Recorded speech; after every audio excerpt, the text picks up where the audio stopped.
You can literally see how much money this guy was spending if you just Google Dave MFC. 2 giant loans of like $40,000. This is the stuff that I was doing when I was at Siren Verde. He was saying all these things like, I love you, I want to grow old with you, your parents know everything, your cousin knows everything. And now that his addiction was threatened, he wanted nothing to do with me. Hey babes, I'm back with part 2 of my messy, chaotic whiplash divorce situation that deals with addiction and infidelity and all of the not so fun stuff. And yes, I'm doing much better, but I promised you I would go through all of the details and the whole story of everything that went down. So you're getting part 2 so I can wrap up all those details.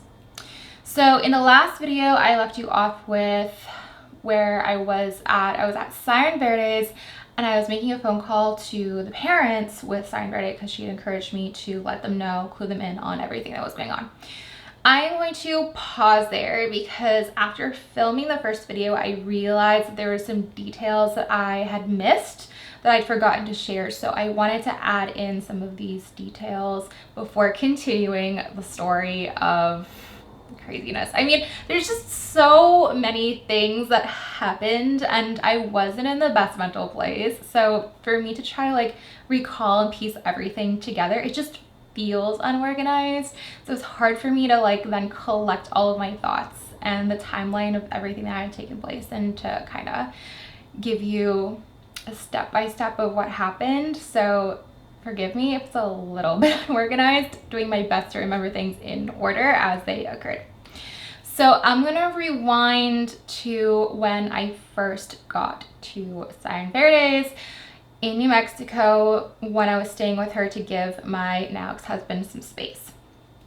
So at this point in time, I was mentally and psychologically just like freaking out. Like I was feeling really chaotic because this felt like whiplash. This felt like I wasn't expecting it. I didn't know what was going on. Like I felt really unsafe and insecure in every way possible. I'm like, I didn't know what was going to happen with the lease. I didn't know if I was going to have a place to come back to, like if I was going to get kicked out like on a whim's notice. I didn't know what was going to happen with all of the utility bills. Like I was really panicking. So the first thing that goes into my mind is to make sure that all of the utility bills are in my name, which mistake I made was, again, like I gave this guy so much trust. I gave him trust with everything. My name was not on any utility bill. Well, I was paying for them. It was going to my credit card, my American Express credit card, but he had all the accounts. So he was handling all of the account management for the utilities, but the credit card payments were coming out of my card, if that makes sense. So everything was under his passwords, his emails, his phone number, and because I was in such a panic state, one night, like 2 in the morning at Siren's, like she's asleep with her partner, and I'm there crawling out of bed like, I need to secure the utilities. I don't know what's gonna happen. So I go to my computer and I start trying to log into his accounts. And before I left to New Mexico, I actually, because part of my snooping, what I was doing is I was going onto his computer, going to his saved passwords. I took pictures of all of the saved passwords. So I had all of his combinations. And I mean, at this point in time, he knew I was snooping though, so he had already been going through and changing some of his passwords, but he didn't recognize that I was able to go through a lot of his rotated passwords just by going to his saved passwords. So I basically went trial and errored those passwords to get into the electric bill, the water bill, the phone bill, the internet bill, all these things, and I was putting them under my name, under my email, so that I had them safeguarded, because again, I was paying for them. I just didn't have any of them under my name, which is so annoying because like when you need a piece of documentation too, like they always ask you, give a piece of documentation that has your name on a utility bill or something like that. So for me to get that was like such a pain in the ass. I wish I wish I had my name and access to those accounts from the get-go. That was mistake number one that I made. But again, like, I got into this relationship super, super young and super, super trusting, and I had no reason to doubt this guy and that he would ever do something so crazy to me, so scandalous. So you have to cut me a little bit of slack here for being somewhat naive. I'd never had my heart broken before. Like, I had one guy break up with me, but again, it was so understanding because he basically let me know, like, hey, I don't think I can do long term with you. I don't think I can do long distance dating with you for the whole time you're in college. So like, that was my equivalent of getting my heart broken. Like, it was so minimal. I've never been cheated on before to my knowledge. So it was just so crazy and wild what I was experiencing in the moment. And that's why I was acting so chaotically, but it was in defense and to protect myself. Like, that's where my headspace was at. So I did all of that, and of course it causes him to freak out. Oh, by the way, another thing that I did that very night is I cut him off my credit card. He had a second card on my account that I gave him, and I told him, use this card for everything that you want. Food, clothing, entertainment, goods. If it's like not that expensive, like $100 or less or whatever, like, you don't even have to like let me know what it is. Like, just buy it. I don't care. So he would go out and he would buy, you know, all of his new clothes, all of his new shoes that he wanted to wear to basically be a pig with other women. And you know, like, all of this stuff, like, I was basically a human piggy bank for this guy. And he, on top of that, he was blowing all of his money. He had nothing in his account. He had no money whatsoever. He was blowing all of his money on all these girls and, you know, in-person services as well as online cam services. So, and crazy thing too is, before I went to New Mexico, I had a sit-down conversation with him. This was before I did all my snooping and found out everything that was going on. There was a conversation that we had where I was just, I can't remember what brought it up, but it was something along the lines of finances, just very like innocent, like nothing big deal. I don't even remember. Like, it was so basic. It was just like, oh, by the way, or something like this. And maybe it was like, oh, I still need rent for you for this month. I think so, that's what it was, because he was paying me a portion every month for his half of like rent and utilities. And he told me, he was like acting all confused. He's like, where's all the money going? And I'm like, what do you mean? Like, I am completely open and honest with you about expenses, about what's in my savings account, about what's getting paid off, when the credit card's getting paid off in full, how much money is going into savings, and when I'm just getting by month to month. I'm letting you know everything transparently, and I'm being truthful and honest, and you can even see all these numbers if you want to. Like, you have full access to that. And he straight up asked me, where's all the money going? And I'm like, confused. I'm like, what do you mean? But now it makes so much sense, because after seeing his account, like, he was so deep in his addiction that him spending hundreds and thousands of dollars every week, every month, he genuinely like had no clue what he was doing. He was like in a fog, in a haze of just running in this lifestyle that he was just, I don't even know, like, he was lost. This guy was super lost and super stuck in this addiction. He was only getting worse, and he was only getting deeper and deeper. So, like, even though it's so insane to me, like, I'm getting a headache thinking about it, I'm getting dizzy thinking about it, even though it's so insane to me that I found out everything like a whiplash state, the fact that he was getting deeper and deeper and deeper in his addictions, and I had no rhyme or reason to be in a state of super saving mode. I was being like, kind of, I wasn't saving like super tightly. Like, I was spending, not lavishly, but I wasn't, you know, I was just going about my life. Like, I will spend a little bit extra on food here. I will spend a little extra on restaurants here and there, which all of the restaurants were going on my credit card. Every time we ate, I was going on my credit card. All the grocery bills were going on my credit card. He was paying me like $1,500 a month for his half of the rent, for utilities. And in terms of food, I was basically supplementing that of like, okay, like I'll pay for groceries for the entire year as long as you take care of taxes. Like, that's how I was navigating it now that he had a full-time job. But before that, I was asking only for a bit of rent that he was getting. I can't remember the military benefit, but he gets like a housing allowance every month as long as he is enrolled full-time in school. So he was getting a little bit of a bonus, and on top of that, he was still using, like, he had full access to my credit card the entire time he was in school and college.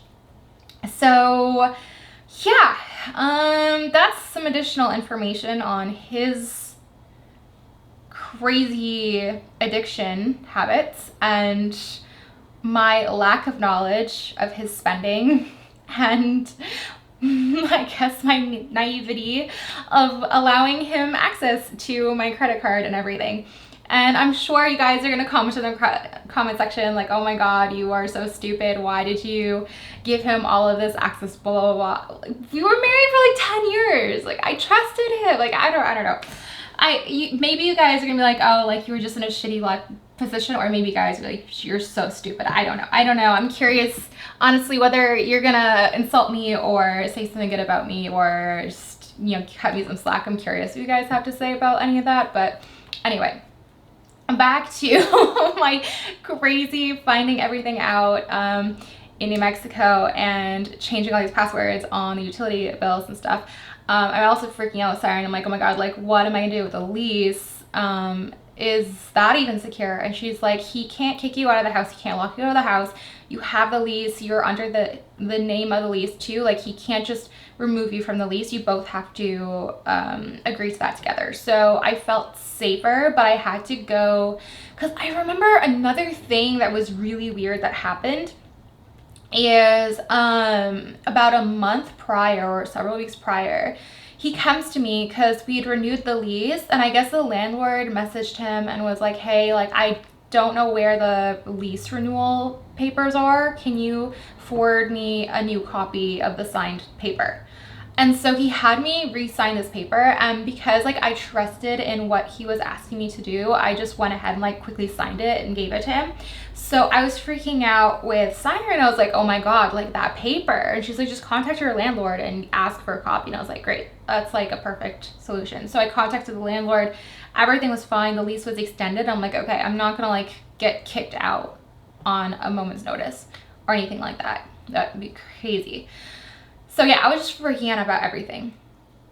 One thing that I was doing was collecting. I was still collecting as much evidence as I possibly could, because I didn't know, like, I knew eventually a divorce would happen and take place at this point. Like, I just knew I needed to protect myself. So I was gathering as much evidence as I possibly could.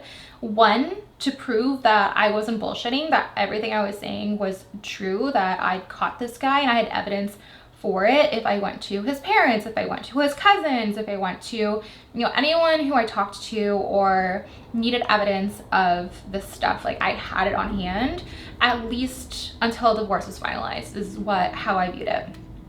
So one thing I was doing to collect evidence was I was logging in to his MFC cam account. Now this guy, you guys are going to have a laugh at how much of a crazy fanboy he was. Now I can't completely remember the name and the names of his accounts, but I know for sure the one that he was frequenting was MFC, and his name on there was DaveBabe. But because I started logging into his accounts and finding things out, he started changing his usernames and making new accounts. So it was DaveBabe, and then he made it DaveBabe, and he was making other accounts. Like, he had so many Gmail accounts. He was making multiple Gmail accounts. Like, one every week he was making a new Gmail account, and he had this one European model that he's following on OnlyFans, and he had such a huge just addiction to this one lady that his Gmail was like, I'm in love with blah blah blah, or blah blah fanboy, or something like that, something to that effect.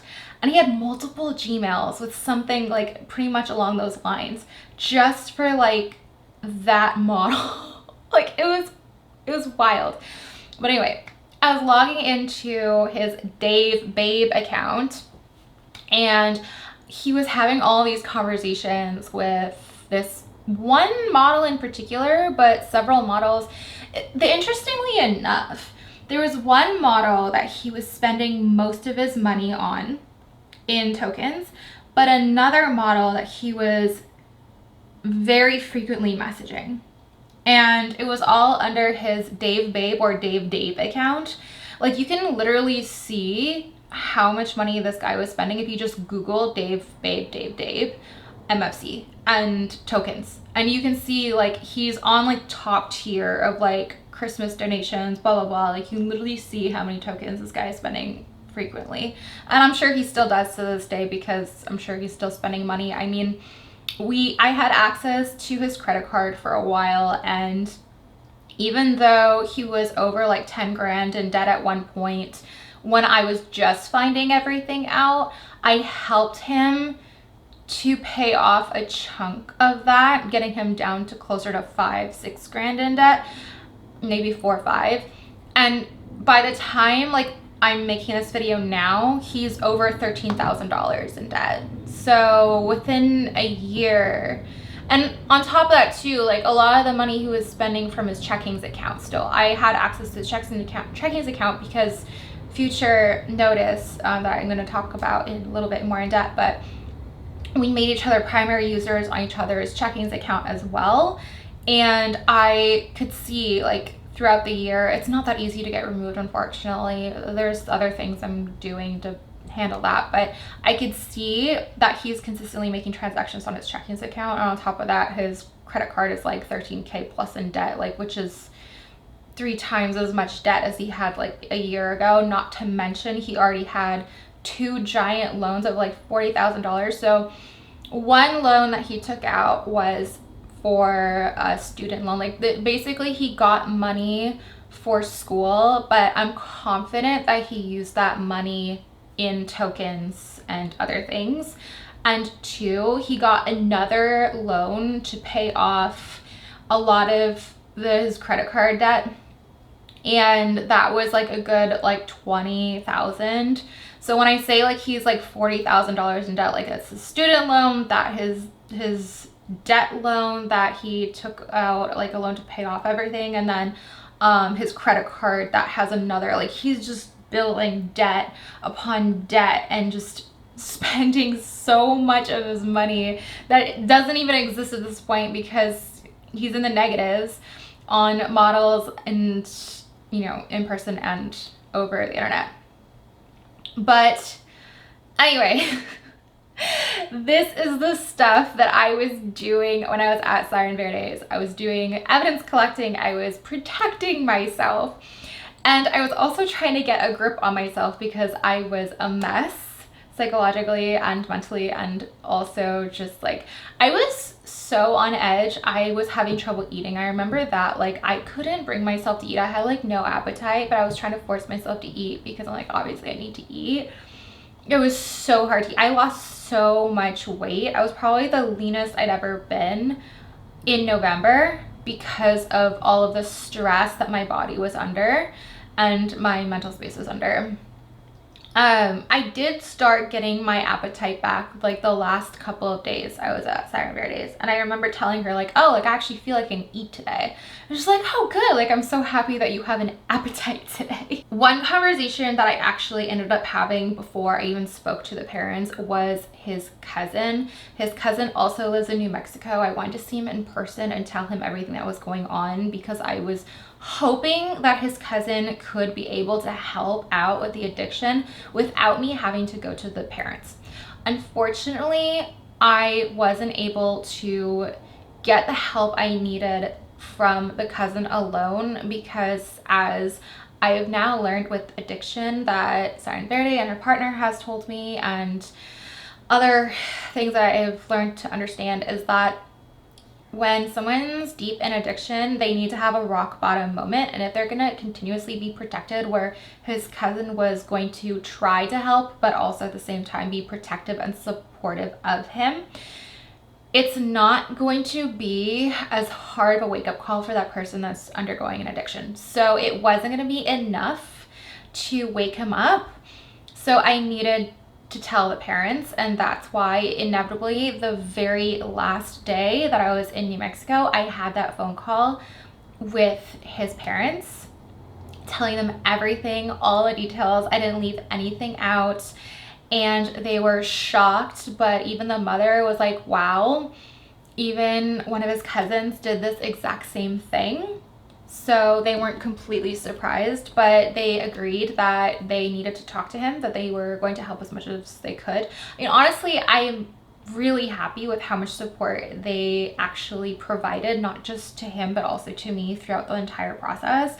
Just like talking me through things, and, you know, just being there the most that they could. I mean, there's only so much they can do. With a person with addiction, that person needs to be the one to make the decision that they're going to snap out of it and try to recover.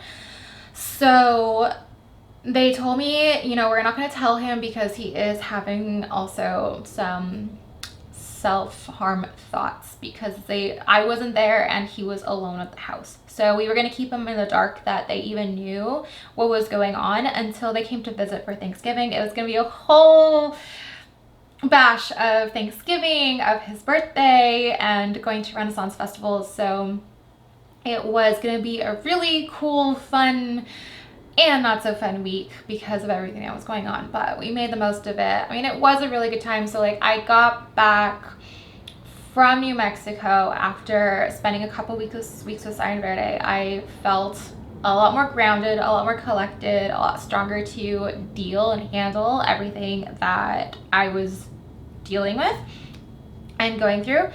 So I did end up having a therapist appointment solo, and I clued my therapist in on everything that was going on as well. And I basically, on my plane ride from New Mexico back to Houston, I was just writing out like every detail I wanted to share with the therapist since the last time I'd seen her. Because basically what happened was, when I found out everything that was going on, I stopped going to therapy, but I encouraged him to go solo because he needed help. I was like, you need to go see a therapist because you need help, so you should go solo, but I'm not going because I'm like really mad at you, but you seriously need help. So I wasn't going to therapy for a while with him. He was going by himself, and I did one session just with a therapist solo to clue her in on everything that was going on. I basically went in there and I was like, hey, I basically wrote out like a whole like 3, 4, 5, I don't even know how many pages that thing was. Let me read this and then we can chat. And it took me a good like 10 to 15 minutes to read everything out. And then the rest of the appointment, we were talking about everything the whole time. She's just like shocked, jaw drop. And even at the very end, she's like, wow, he is a very good liar. And I was like, I know, I am learning this. I am well aware. He is a very, very good liar. So we basically made the decision that we would try to get him in for a therapy appointment where I would go in for the first few minutes, and then she would have a solo one-on-one appointment with him. And every single time we went to therapy, it was always him turning into like this whole sob fest, like where he's crying and I'm like, I don't know what to do because this was blah blah.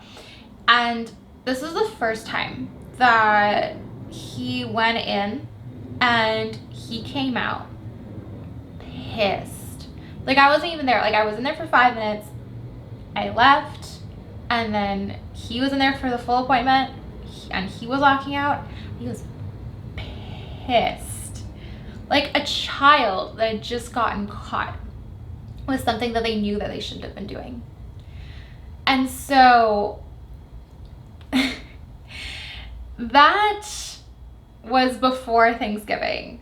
His parents visit. Oh, and he'd asked me, he was like, do my parents know? And I couldn't keep it together anymore. I let him know, like, yes, your parents know everything. I told him everything.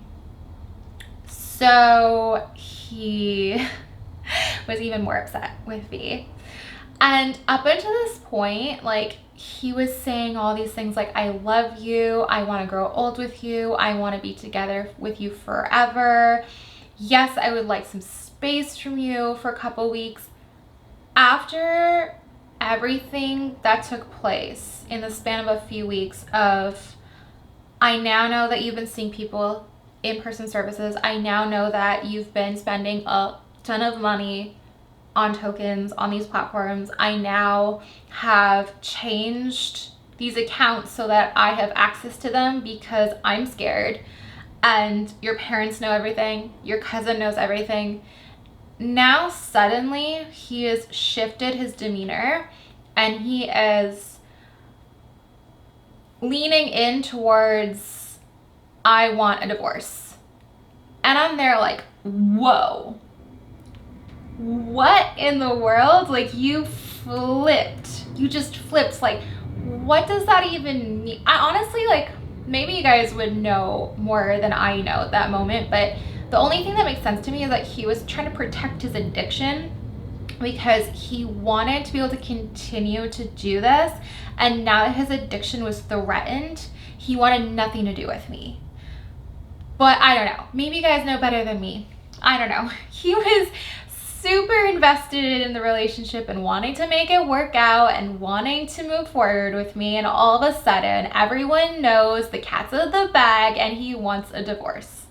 And up until that point, I'm like, you're going through a really hard time, you're struggling really bad, let me do whatever I can to help you. And literally when I took the credit card from him, just by canceling it, I didn't like physically take his card, I let him know immediately. I was like, hey, by the way, I cut access to your money. I'm not doing this because I'm trying to attack you. I am trying to do this because I am trying my best to cut access and support in the form that is going to support your addiction, that is going to feed your addiction. So I let him know, like, in love, this is what I am doing. And also to protect myself. That's fair. So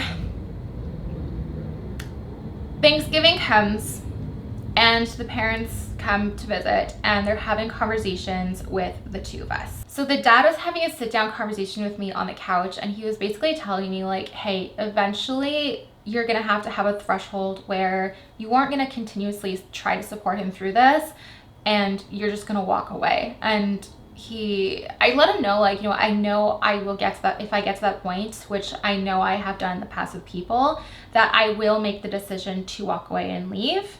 So even though like part of me didn't believe that in myself, the other part of me knew that I would, because I know that I have done it in the past. Like, literally, I basically was like, well, I know this is hard, but I can predict my patterns and behaviors and what my own thresholds are, and yes, I will make that decision, even though in the moment right now I am showing up fully as support to his addiction. I do know that I will eventually potentially have to make that decision that will be hard. So yeah, funny, Siren just texted me. There's so much more that I want to share, but it would be a previous story time that took place years ago, so I'm not going to get into it right now. But just know that there's more story times to come in the future that will clue into maybe a lot of other things that led up to this event. But anyway, story time for another time. This video is already getting really long.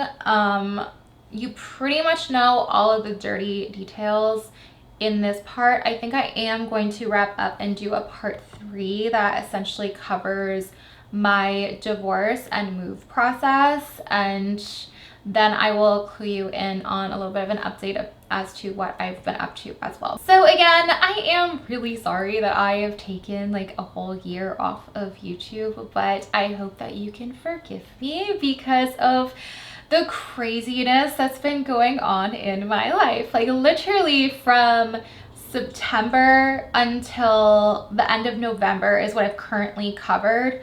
And it was just like, it was so mentally exhausting just in that chunk of time period. It was so mentally exhausting. I was so stressed. I was so overwhelmed and overburdened with everything going on. I mean, thank God I had so much support from the parents, from his cousin, from my friends, but like it was so much and it was so heavy, and like I literally couldn't even function to keep up with my brand name. I just had to focus on self-preservation at that time throughout September to like the end of November. I hadn't even like quite yet collected myself. I would say after I spent 2 weeks in New Mexico with Siren, I was feeling a lot more stable, but I was still enduring a lot of stress and a lot of just overwhelm in general. But I will leave this video off here and I will pick up where this one leaves off in part 3 that will cover the divorce and the move. I hope you enjoyed this video, even though it's been crazy. I think the fact that I'm able to laugh at a lot of this stuff now shows just how much I've moved past a lot of this stuff. I mean, sure, it still brings me a little bit of overwhelm to think about everything that happened, but I really have like processed everything so much. I am in a much better headspace right now. So yeah, you don't have to worry about me. I am doing a-okay. But this is where I'm going to conclude this video, and I will catch you in the next one. Bye for now. See you.